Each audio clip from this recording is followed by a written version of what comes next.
So today's video is all about your network, your Wi-Fi. You have dead spots, your internet is slow, your Wi-Fi connection is not good enough. We'll try and figure out what you can do to optimize your overall internet. I'm Sai Shigavas and welcome to 8-Bit Going.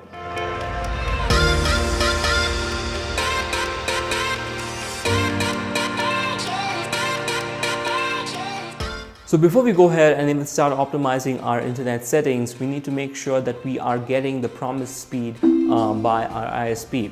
You might be subscribed to 20 Mbps or 50 Mbps or even 100 Mbps plan, but you need to make sure that you are getting that speed. And how do you check it?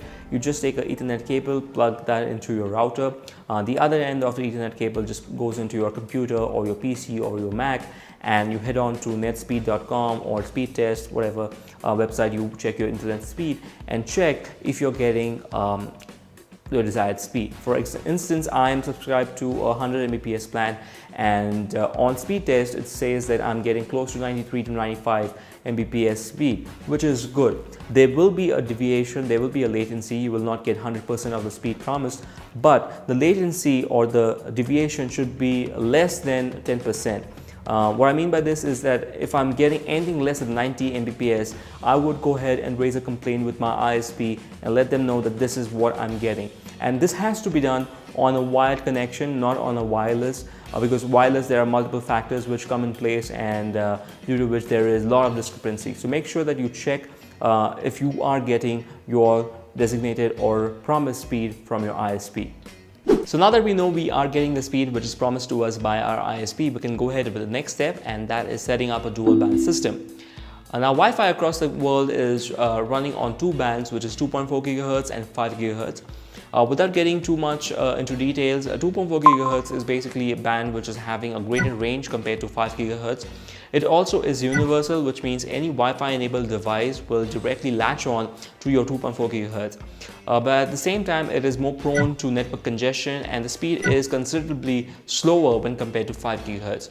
5 GHz on the other hand is relatively faster, and it is having a less network congestion and is not prone to network congestion due to cordless phones or your Bluetooth speaker or your microwave. On the other hand, it is not really compatible with older devices. Newer devices now are compatible with 5 GHz. It also is having a smaller range when compared to 2.4 GHz. So to take advantage of both these bands, what one can do is enable both these bands on a dual band router. I have linked in the description below for all the dual band routers which are available in India. It's Amazon affiliate link, so you may want to check them out. Also, the routers which we get free with your Airtel or your ACT or your Hathway is dual band. So you can directly enable them from your router page. You can just go into your router page, which is your IP address 192.168.0.1 or 1.1, depending on your ISP, and you can enable your 5 GHz band. And you can have a separate name for it, and you can have a separate password. The best way to take advantage of this is have set devices which are closer to your router on 5 GHz and devices which are further away from your router on 2.4 GHz. So what's going to happen here is that devices running on 5 GHz channel are not going to actually have any kind of interference with the devices running on 2.4 GHz. They're running parallel and independent, and in this way you will have much lesser congestion than running just a single 2.4 GHz. So I hope that helps. So now that we have a dual band setup running on our network, the next thing to do is make sure we have the correct channel selected for our 2.4 GHz and 5 GHz. Before we go ahead though, I just want to explain why this step is extremely important, and it might change and improve your overall Wi-Fi experience. Each band has a particular set of channels. The 2.4 GHz has close to 13 to 14 channels, and the 5 GHz basically has close to 24 channels. The network transfer, sending the request to the server and getting the response, happens through these channels. The total width of a 2.4 GHz is 100 MHz, and within this 100 MHz we have 13 to 14 channels, and each of these channels, the width of each of these channels is 20 MHz. So if you do the math, you will understand that there is a lot of overlapping happening within this channel. Except 1, 6 and 11. So 1, 6 and 11 are the only channels which are not overlapping within the 2.4 gigahertz. So now when you're setting up your 2.4 gigahertz, there will be a selection which says channel, and it automatically is set to auto. So what you need to do here is that you can set it up to 1, 6 or 11. And in this way, technically or theoretically, you should be getting the best Wi-Fi connection. However, it doesn't mean that your neighbors or your flatmates below will not be using 1, 6 or 11. So what you can do here is that you can download an app called Wi-Fi Analyzer. In this, you can get to see which network or which channel is completely crowded and which channel is less crowded.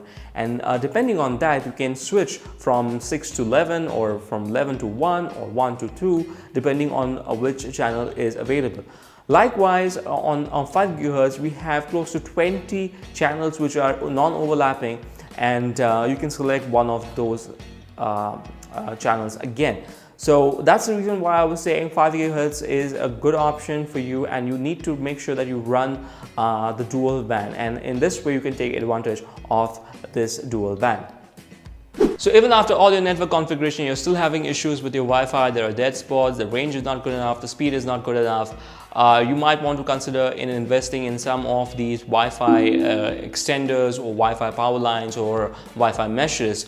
I have links in the description below. You might want to check them out. What they do is basically they duplicate your modem details, your network details from your modem, and once you go ahead and plug this directly into your other wall socket, it's going to emit the same details from that particular wall socket. However, there is going to be a discrepancy within the Wi-Fi extenders, but it might help you in covering those dead spots, etc. And the last step here is to go wired, and what I mean by this is using a hardwired LAN cable for your computer, your work laptop, your media server, your gaming consoles, whatever you can plug into your network, your Ethernet cable. And why this is, I suggest this, or why I recommend this, is because running a LAN cable is the most fastest way to get your network speeds high. There's no alternative to it. You can go ahead and try the best of the Wi-Fi's or whatever it is. It is not going to beat your LAN cable unless your LAN cable is faulty. But using a LAN cable for your day-to-day work is the best way to go. And I personally would definitely urge everyone to use a LAN cable and using a wired connection wherever possible.